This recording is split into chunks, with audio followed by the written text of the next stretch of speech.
They asked me to say a few words, and I thought, what in the world am I going to say? And I decided I'd talk about her mathematical career. I mean, people talk about all these other things, and Daryl shows pictures, baby pictures and whatnot. And so I'm going to talk about a mathematical career. I may get some of the dates wrong, so don't correct me, please.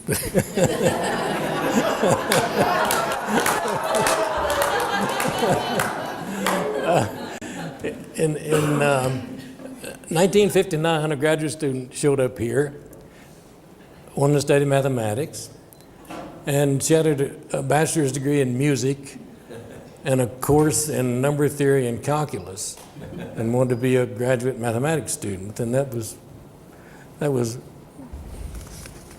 pretty quaint. Anyway, I was her advisor. And in fact, we were mentioning this earlier, I was her advisor, and I looked at her transcript and said, that isn't much help. And anyway, 4 years later, she had a Ph.D. Needless to say, she was a very good student. I had her in, I don't know, 2 or 3 classes, or I don't know how many, I forget now, it's been so long. And however, there was one occasion I have to tell about, and I see Ed gone back there. Carol studied very hard,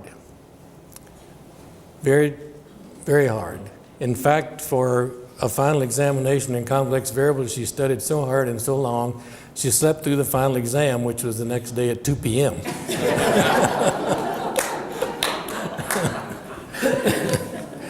And Carol and Ed worked that out somehow. I don't know how it happened.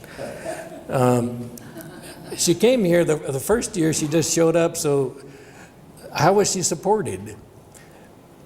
Now, you don't have to believe this. She had a band scholarship and played the piano for the university singers. But she was she was such a good student that she got a National Defense Education Act fellowship for the next 3 years. And so the next 3 years she was supported that way. So she never was a teaching assistant, for example. But it was okay because she, as somebody mentioned earlier, she had teaching experience. She taught music 1 year to elementary school students. So she had training as a teacher.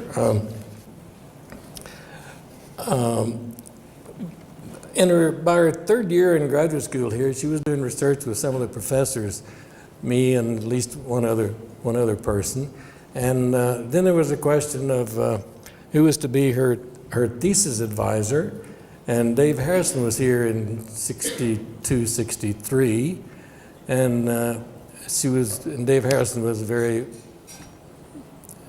his interest was in category theory and homological algebra stuff, and that was a big deal then, and decided that Dave Harrison he agreed to direct her thesis.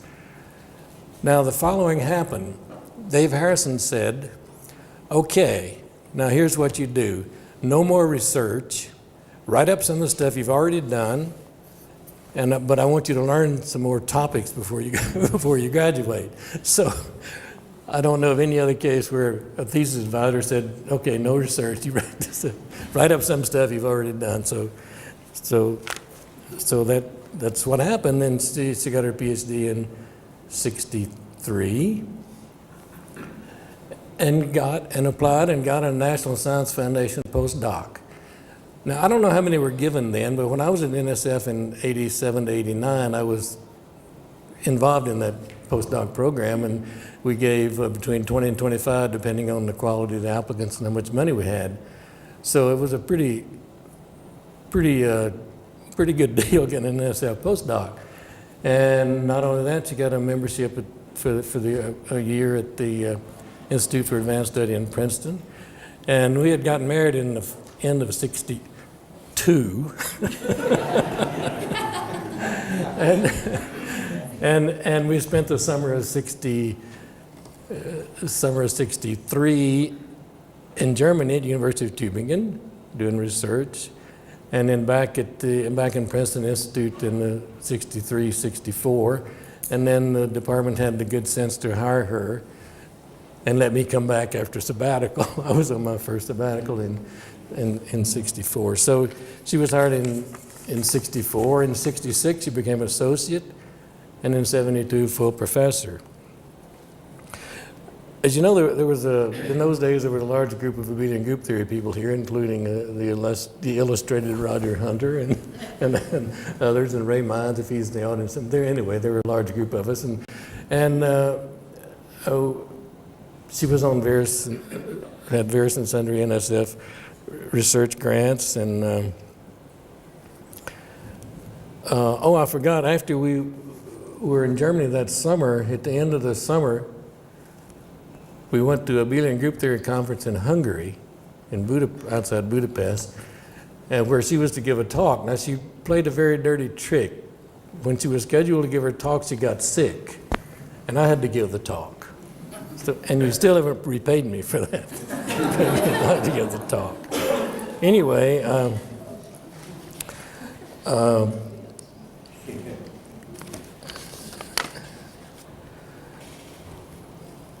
one other thing, I happened to remember the other day, at one stage in the department, there was a policy of giving young professors a semester off from teaching just to spend full time at research. And she had one of those. I don't know if it was a semester, a year, I think a semester. She had one of those. And then in 79, I believe, she became chairman of the mathematics department and was chairman for 14 years. Now that temporarily ended her research career, because that was a big job, and she worked as well. She hired various and sundry people here, and it was a big deal. And then in 1993, she became associate dean of arts and science and director of the research center. Now, if you're director of arts and science, if you're director of a research center, you should be doing some research. So she had to deal with them to spend one day a week in the math department. Now, she didn't do exactly that. What she did was spend 2 half days. And so we started doing research again, and in particular with May Gerke. But as somebody mentioned earlier, what was really remarkable about that, she had to change field. I mean, it was abelian groups back when, and all of a sudden it was lattice theory and universal algebra and this, that, and the other. So it was a change of field. She sat in on some of May Gerke's classes and whatnot and wrote, I don't know, 6 or 8 papers with May and whatnot. And then she retired when? In 96, I gather. And still doing research. That was over 10 years ago, and still doing research. And if you want to see sort of what she does, look at her webpage, which you can find by clicking around on the New Mexico State Mathematics Department website. And she's still at it. And I'll give you some. We travel quite a bit and give papers in various places, and I'll tell you what I know about our what year is this? our 2008, schedule. Of course, we're going to AMS meeting in January in San Diego, but we'll be giving papers in Austria in February, in New York in May, in March,